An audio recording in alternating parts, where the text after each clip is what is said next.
jopuonjre madonjo e sikunde mag tat somo mbalariany kod TVETs to omenda gi bende gionge godo. Bende university funding model bende tiyo.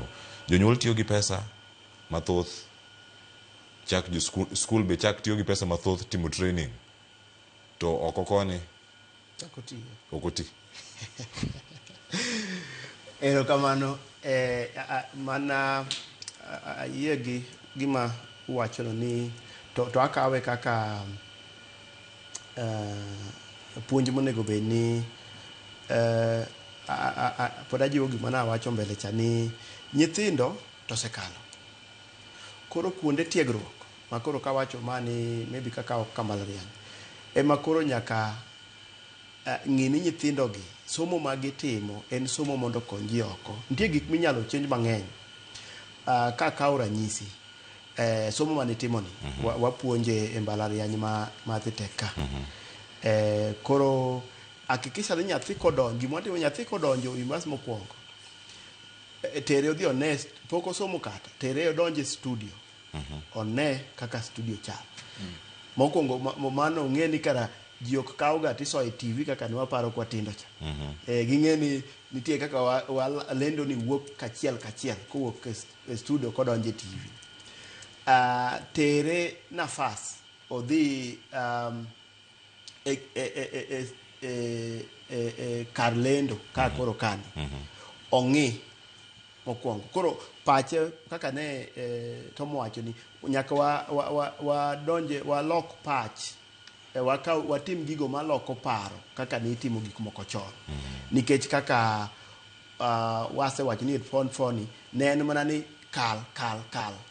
Nyathi okalo asto gimoro ma bende ok wang'i mbalariany to gi jonyuol monego bed ni wajiwo en gima government no okele iluongo ni Career Services Office. Onyalo konyo janyuol be sani janyuol be wakik wadhir nyithindo ahinya kolure gi gik mwaparo kaka nyathi wuod jirani moro yando somo gini koro gini en wuod ng'ane engineer.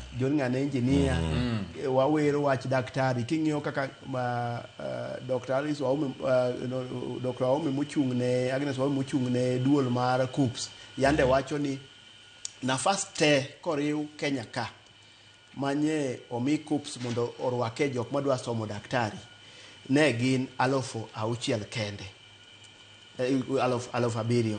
Lakini jok manyicho oro barua kadwaro mondo kawgi ne gin ji 100,000.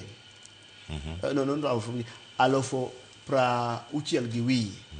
Koro ange kawo ng'ato gi weng'a. Nyiso ni onego watiega kaka iko nyithindo gi e gik ma gidwa timo. Wang'iyo gi kochakre mana gi kama gi primary. Nyathini nigi hawi mane ma Nyasaye nomiye, waluongo ni talent, monyalo nyayo gi somo mondo dhigo maber.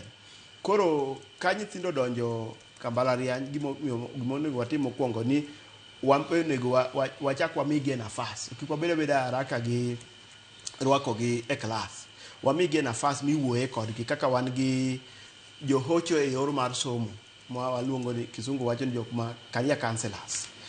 Wuoyo kodgi wan gi wigi 2 ka koro kakao ranyisi mar karo. Wan gi wigi 2 ma nyithindo gi pok gidonjo e klas gi tudore mana gi jok ma gi migape mopogore. Migawo mapuonjo gik lendo kama, wan gi migawo mapuonjo chike, law school, wan gi jok ma dwa bedo jopuonj. Iwuoyo kod kamano, iwuoyo gi jogi teto e ka koro nyathi e pache neno ni to anta nyalo dhi maber e laini mane. Then kodonje klas ipuonjo gi theory lakini gitudore gi ng'at matimo gini. Kaka wajiwo jopuonje, jok mapuonjo e mbalariany wani, in kipuonjo lendo ne udhi e skul gi Cleopas. Tinde piny olony, ok ochuno ni Cleopas nyaka bi e klas ma uwo gi jogi gi. Watimo kata gima kol tudore gi mbui, Zoom. Omiyi kata nafas moro sama puonjo broadcast, ami nafas moro mar dakika 15 iwuoyo gi nyithindo gi, to nyithindo gi neni to interact kodi, koro giwinjo gima inyiso gi gima dwarre mondo gitimre. ma ging'e ni jomo donje somo mar fwambo ikayo ni kwa wuoyo ga gi nyithindo gi ng'enyne gidonje nikech gidwaro nene TV gikia ni mondo ichop ka nitie gima dhi nyime e jikon kata sama bet kani ji mang'eny onge TV ka ji mang'eny loso lendo mwawuoyeni koro mano kagi ginene kagi ng'eyo kamano to chako iko gi gima gineno mbele asto koro gima nawacho ni limbe mar kuonde mitime gigi limbe alimba kapod gisomo alafu koro donjo mar attachment asto gik moko kaka somo itimo beti opogre kaka wan gi gimo iluongo ni jokisungu luongo ni capstone project kar mondo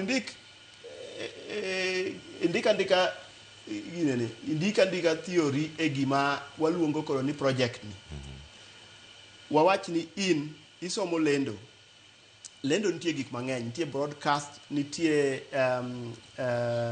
gi digital gi print to film bende tiyo tudre kode kama and kata animation cha pod ok owere kod mabor ahinya koro in idwa timo project ni kanyo wacho ni an adwa timo film sawa ichako kolure gi ndike iluongo ni script mindike koro mae gimutimo ga to lecturer ng'iyo ga gimutimo kudhi nyime kuchopo giko mar somo ma waluongo ni semester bang' dweche 4 tichiwe onge gimindiko kendo bibro bed piny ni ndiko stories idonjo idhi e mbui kawo gik moko mabende kata in ikia iketi asto imiyo lecturer ni asendiko koro giri mitimo cha asto gini nyathini ka biro rango tich ka wan gi gimo miluongo ni portfolio okete kanyo koro ok riwach ni awacha ji ni an anyalo lendo inyiso ni an natimo film mae gima natimo iwacho ni don't show du watemo laure gi CBC no watemo ng'ado wiye chon to an mae gima natimo to gazet bende en gi extract no oro mopo ka jo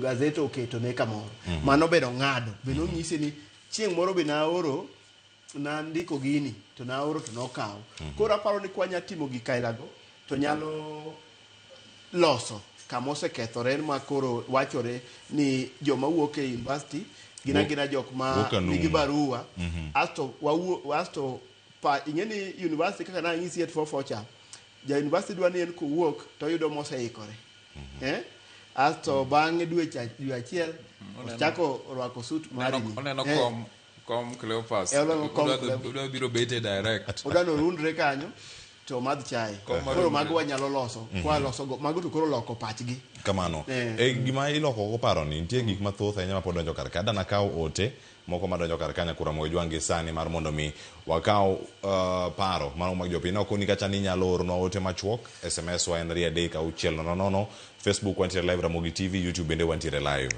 yorno ote mari ni to university ka gi TVETs in gi paro mane gi thoth angaso manyalo sani kata bang'e moko akaw bang'e nitie Freddy Babaliz owacho ka ni sani mondo yud tij andika